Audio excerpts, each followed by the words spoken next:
Hello all, అందరూ ఎలా ఉన్నారు? సో అందరికీ ముందుగా ఉమెన్స్ డే శుభాకాంక్షలు. సో మనకి ఉమెన్స్ డే అయినా, హాలిడే అయినా, సండే అయినా, ఫెస్టివల్ అయినా, ఏదైనా మనకి హాలిడే ఏమి ఉండదు కదండి. సో మనము మన ఇంట్లో వర్క్ మనం చేసుకోవాలి. సో అందువల్ల మనకి ఏ హాలిడే లేదు. సర్లే కానీ ఇంకా సోదంతా ఎందుకక్క, ఏదో చేస్తున్నట్టున్నాము, దాని గురించి చెప్పంటారా? అదే అండి, ఈరోజైతే మనం బందోసని ఎలా ప్రిపేర్ చేసుకుందామో చూసేద్దాము. దీనికోసం ఒక కప్పు బొంబాయి రవ్వ లేదా ఉప్మా రవ్వ తీసుకొని బాగా మిక్సీ పట్టుకోవాలంటే మెత్తగా గ్రైండ్ చేసుకోవాలి, బియ్యం పిండిలాగా.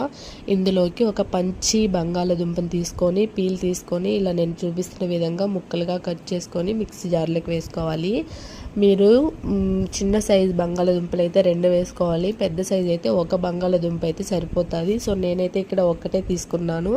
ఇందులోకి పెరుగేమి యాడ్ చేయాల్సిన అవసరం లేదండి. ఒక కప్పు వాటర్ని యాడ్ చేసుకొని బాగా మెత్తగా మిక్సీ పట్టుకోవాలి, బంగాళదుంపలు గ్రైండ్ అయ్యేలాగా. సో నేనైతే ఇలా కొంచెం ముక్కలుగా వండించాను.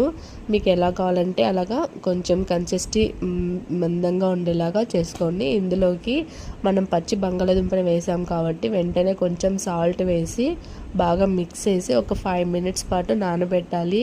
సాల్ట్ ఎందుకు ముందుగానే వేసుకోవాలంటే మనం పచ్చి బంగాళదుంపని వేసాం కాబట్టి అది ఎల్లో కలర్లోకి మారిపోకుండా మనకి వైటిష్గా ఉంటుంది. అందువల్ల సాల్ట్ వేసుకొని మిక్స్ చేసుకొని 5 minutes పక్కన పెట్టేసి దీనికి కావాల్సిన ఇంగ్రీడియంట్స్ ముందుగా కట్ చేసి పెట్టుకోవాలండి. ఆనియన్, టమాటా ఇలా సన్నగా కట్ చేసుకోవాలి. ఆనియను, టమాటా, పచ్చిమిర్చి, క్యారెట్, కరివేపాకు, కొత్తిమీర అన్నీ వేసుకోవాలి. పిల్లలు కూడా చాలా ఇష్టంగా తింటారు. మనకి డైరెక్ట్గా ఫ్రూట్స్ కానీ వెజిటేబుల్స్ కానీ పిల్లలు తినరు కదా. సో ఇలా మనం చిన్న చిన్న ముక్కలుగా కట్ చేసుకొని అన్నీ మిక్స్ చేసుకొని పిండిలోకి అయితే యాడ్ చేసుకోవాలి.